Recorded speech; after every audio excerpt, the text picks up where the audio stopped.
You're listening to the ESO Network, your station for all things geek.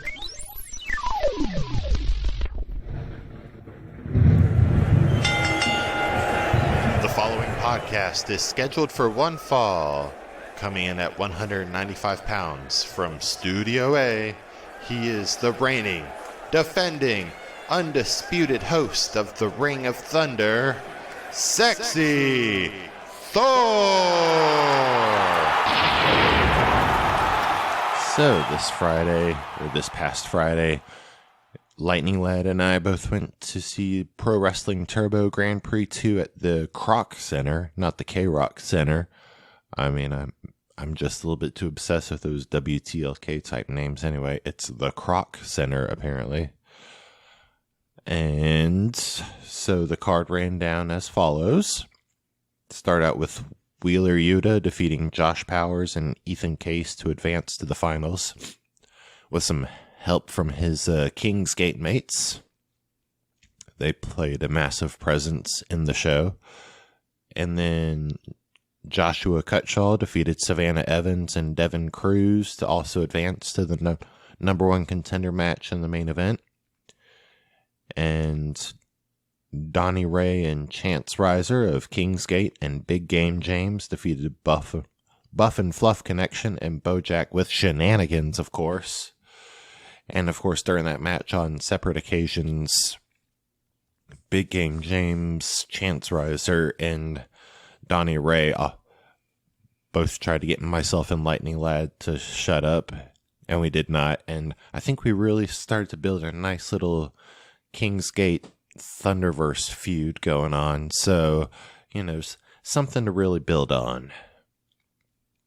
And Patrick Scott defeated Spirit Machine and Thunder Ally TK to retain the PWT Heavyweight Championship.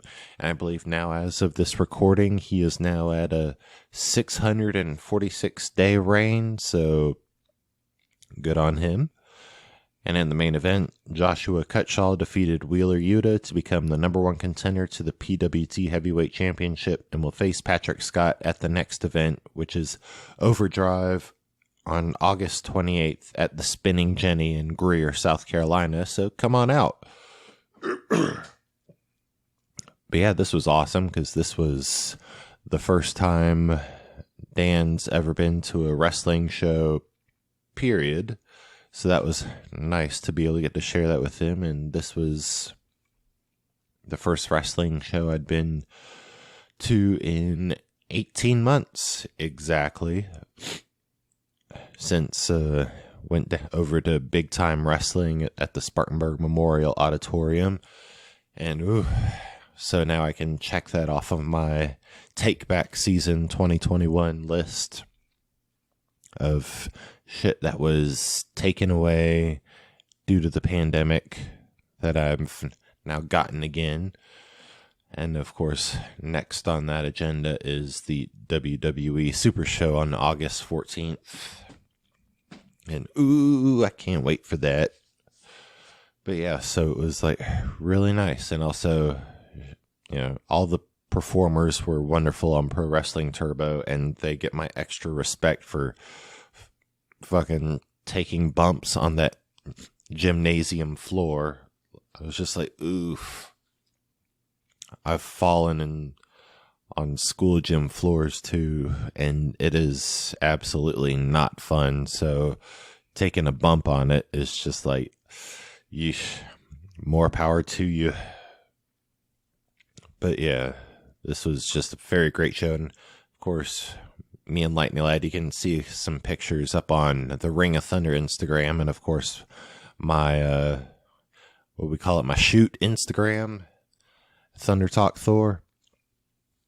I didn't take pictures of the action because I was just focused in there, which is probably more of what I'm going to be doing in the future, is just being more into it. So you won't get pictures. And besides the pictures I take during events and such, whether it be a wrestling show or a concert or whatever, it's just it's almost just like little ants or just super blurry. So it's just meh. Why bother? Take a picture of the surrounding environment. Those get some nice little clicks and hearts and likes and stuff on the old IG and the Facebooks. And yeah, Lightning Lad was definitely sold on it. I was definitely sold on it. We are definitely planning on going to Overdrive at the Spinning Jenny and see the whole big old blow off and see if Joshua Cutshaw could dethrone Patrick Scott and become PWT champion. And also whatever else will seemingly pop up on the card, which of course, whenever news breaks over there, Ring of Thunder, my personal page and all that will definitely be helping push it. And hopefully here in the next few weeks, we can get Josh Powers and or TK on the mic again so they can talk about it. And of course, you'll hear it on Thunder Talk and Ring of Thunder. And yeah, it'll be interesting to see what else comes of this. Should be a great flubbing time. And August just sounds like it's going to be such a fun month in the pro wrestling world and also beyond it too. So I am pretty excited. So we're going to take a commercial break already, and then we'll get down to some stuff that happened in the larger wrestling world. We're the Con Guys, coming to you straight from the nerdy heart of Hollywood, California. We are your home for news, opinions, and interviews from the world of Comic-Cons and fandoms, your ultimate insiders for all things con.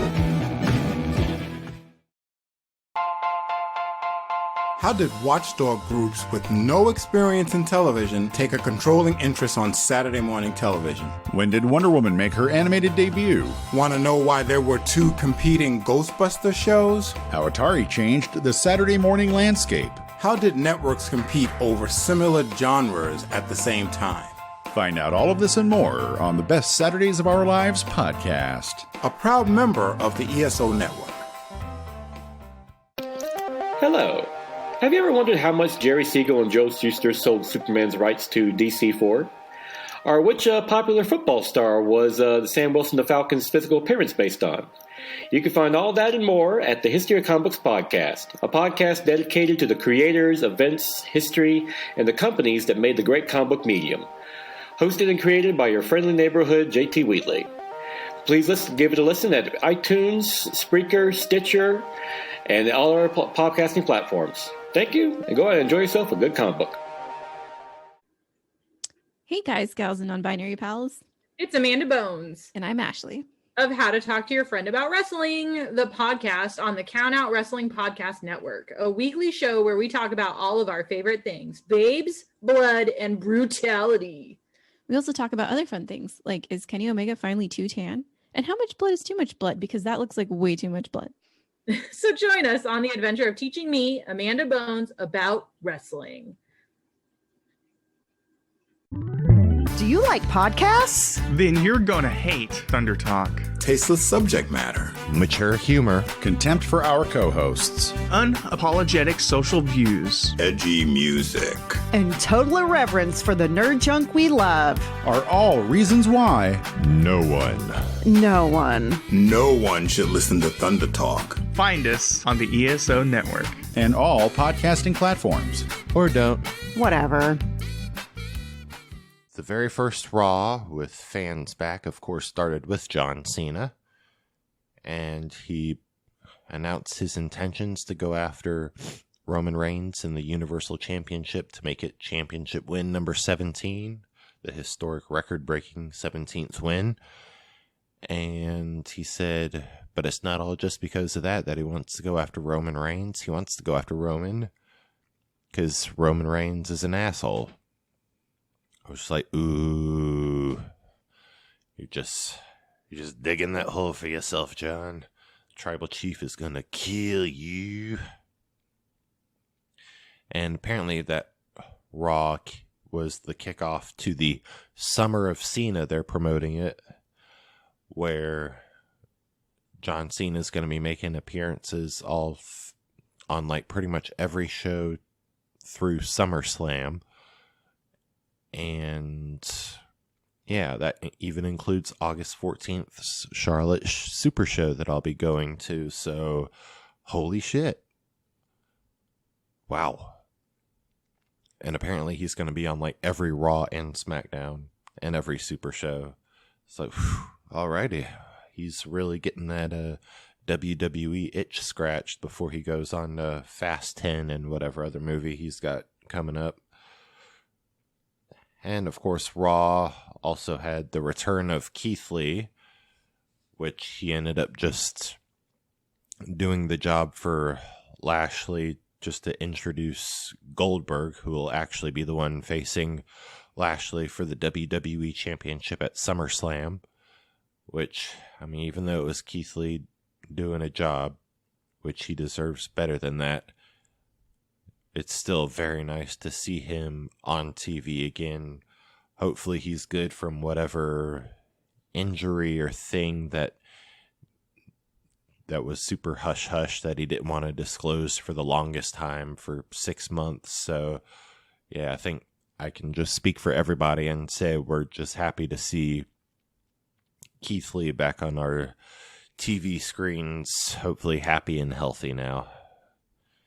And the whole finale or the main event of Raw was the Raw Women's Championship rematch between Rhea Ripley and Charlotte Flair, which ended in disqualification when Charlotte whacked Rhea with her belt. So, of course, while Rhea wins by disqualification, it's champion's advantage, so Charlotte was still the champion. And Rhea beat the shit out of Charlotte and hit her with a riptide afterwards. And then Nikki ASH came out to cash in her Money in the Bank briefcase. She hit Charlotte with a crossbody, got the 1, 2, 3. And now Nikki, almost superhero, is the new Raw Women's Champion. And of course, also on this episode of Raw, Jeff Hardy came out to his old theme song, No More Words, which everybody was absolutely loving and had been waiting for over a year, because it was first announced that he'd be getting No More Words back, but they never really said when. But it was also kind of a given that they were going to wait until fans were back in the building. Well, fans are back in the building, and now he has No More Words back.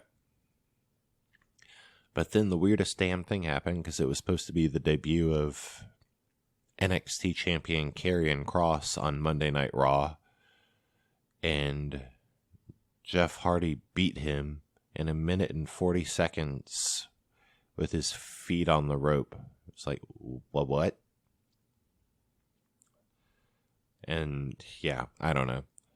And it made NXT feel weird the next night, as they still painted Kross as an unbeatable villain, as they're building to him and Samoa Joe at TakeOver 36 on August 22nd, which that NXT episode did end with Kross remotely taunting Joe as he showed him that he knocked out William Regal to prove he can do anything he wants in NXT.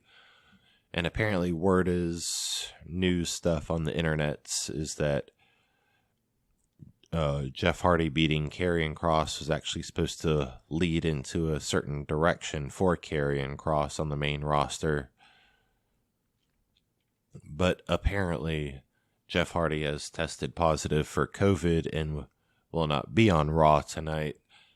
So we're going to have to wait and see what happens with that.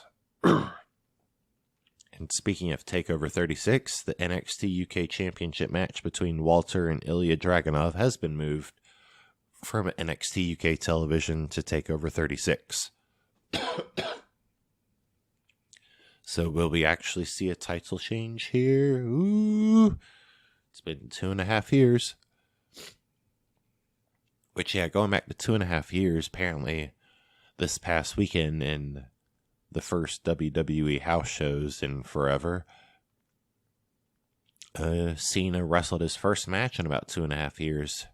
And I remember this because I remember hearing about the time that I went to the house show the night before Rawlanta in Greenville, that news circulating around that Cena would be wrestling and making appearances in some house shows. But he didn't show up to the one I was at, so that was a bummer. But I mean, you know, I got Raw Lanta the next day, so... oh, crocodile tears. Then over on AEW, Chris Jericho survived the first labor out of the, I think, 5 labors that MJF is putting him through. Like, yes, labors like Hercules. And he beat Shawn Spears, even though Spears could use chairs and Jericho could not. And then MJF introduced his second labor that he'll be facing this coming Wednesday in the form of frickin' legend Nick Gage. He even had his pizza cutter and everything. And so Jericho decided that he too has to get darker and more twisted, so he's bringing back the Painmaker persona that he had in New Japan. And speaking of Nick Gage and all that, Saturday night, Matt Cardona actually beat Nick Gage for the GCW championship. So yeah, Cardona's making those big money moves here lately. Then Andrade introduced his new executive consultant who will fill Vicky Guerrero's role while I guess she focuses on managing Nyla Rose. Ooh, Chavo. Yep, Chavo Guerrero is now aligned with El Idolo. And announced for Dynamite's homecoming show at Daly's Place in Jacksonville on August 4th will be Cody Rhodes versus Malachi Black. So Black finally gets to hit someone with a black mass and it actually turn into something. Brunts. And you wouldn't believe it, but it's true. A New Japan Championship changed hands on AEW TV. Lance Archer defeated Jon Moxley in a Texas death match to become new IWGP United States Champion by virtue of Mox being stuck to barbed wire ringside for the 10 count. So that protected him pretty well. And while on Impact, speaking of Matt Cardona, him and Chelsea Green along with Jake Something beat Brian Myers and Tennille Dashwood and Caleb with a K, which is all building to the next Impact event, Homecoming on July 31st, which will be a mixed tag team tournament.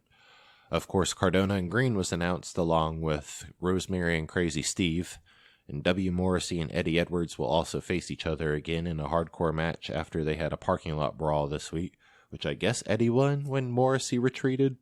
I guess. Mickie James returned to the Impact Zone to once again ask Deonna Purrazzo to join her at the all-women's pay-per-view for NWA in Power. And with some extra convincing from Gail Kim, Deonna accepted. Speaking of NWA and all that, Thunder Rosa is officially with AEW now. Good for her. She did a lot to help their women's division while representing the NWA. And then the leader of the Bullet Club, Jay White, showed up, and apparently he's feuding with David Finlay with an upcoming match scheduled for New Japan Pro Wrestling Resurgence on August 14th, which is when I'll be at the WWE Super Show in Charlotte.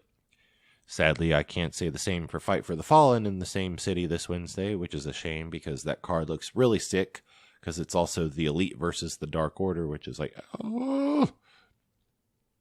But like I said, Cena's been on these super shows too, so the possibility of getting to see him wrestle live is kind of blowing my mind right now. Oh, and moving back to Jay White a little bit, Jay White also called the Elite the Bullet Club's biggest fans, which made me lol. And it seems he's recruiting Chris Bay to join Bullet Club, which Chris was just like, I appreciate it, but I'm kind of a loner, and I kind of like to do things by myself. And Jay White's, just think about it. This offer doesn't last forever. And I think we got Chris Bay's decision when Jay White was jumped by Luke Gallows and Carl Anderson, and Chris Bay actually came to Jay's aid. So I believe it's this Thursday we'll be getting a tag team match of Jay White and Chris Bay versus the Good Brothers. And so, yeah, Chris Bay could be on his way to a sweet Bullet Club membership.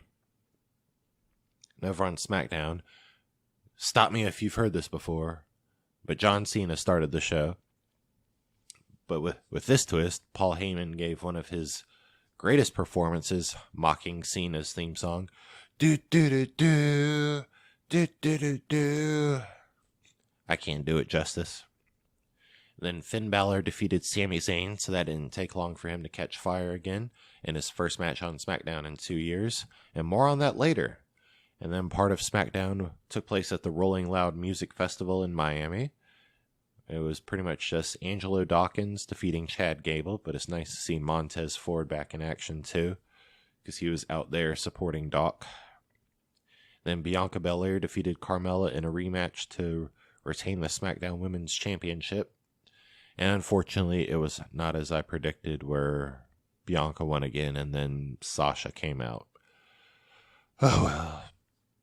It's okay. The amount of returns ever since we got live fans back has just been like, holy shit. So, it's good to pace yourself. So back at SmackDown in Cleveland, Edge and Seth Rollins had a verbal confrontation, which of course came to blows, and then Edge hit the execution, and Seth retreated. And then Toni Storm debuted, and it looks like she's a babyface again. And she defeated Zelina Vega in like 3 minutes. Kevin Owens lent Baron Corbin some money, and then Corbin got hit in the balls when Shotzi's tank accidentally shot a beanbag, or whatever it uses for ammo, right in his jewels when she and Tegan Nox were working on it. Then Dolph Ziggler and Robert Roode stole the money off him, so I guess that alliance is dead. And then in the main event segment, Roman denied Cena's challenge for the Universal Championship, and he called Cena a nostalgia act, and he fucking compared him to doing the missionary position every night. Oh my God, that was amazing.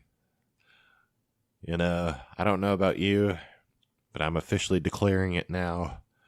Roman is officially absolved from that suffering succotash line.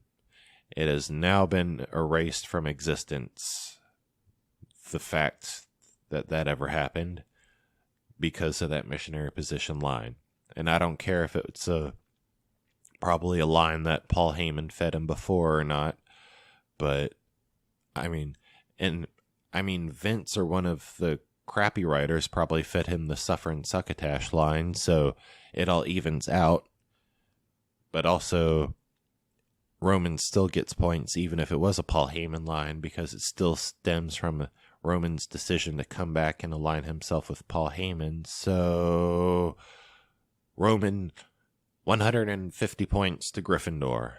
Or I guess with Roman being a bad guy, I guess it would go to Slytherin. So Slytherin wins the SmackDown Cup. And then finally Finn Balor came out and he challenged Roman for the Universal Championship. And Roman accepted. So at some point in the next few weeks, it will be the Prince versus the head of the table. And then it'll be the head of the table versus the leader of the C Nation. Whew. Good shit. Well, that's the 1, 2, 3. Thanks for locking up with me in the Ring of Thunder. Kick butts, not nuts. And I hope I sounded better than fucking last week with my nose stuffed up. It's still kind of there, but at least I'm able to breathe like roughly half the time. So anyway, catch you next week. Again, kick butts, not nuts. Welcome to Dr. Geek's Laboratory. Hello everyone, Dr. Geek here with a shout out to all the scientists who worked tirelessly to bring a COVID-19 vaccine into reality. Let's face it, creating something of this magnitude is a miracle worthy of Dr. McCoy himself. And now, Dr. Geek needs you to do your part. Remember, each shot is one small step back to normal, one giant leap to putting the pandemic behind us. We can do this. For more information, visit vaccines.gov to find your nearest provider. This has been a broadcast of the ESO Network. Be part of the crew and help support our shows by donating to our ESO Patreon or by shopping at the TeePublic store, which can all be found at www.esonetwork.com. The ESO Network, your station for all things geek.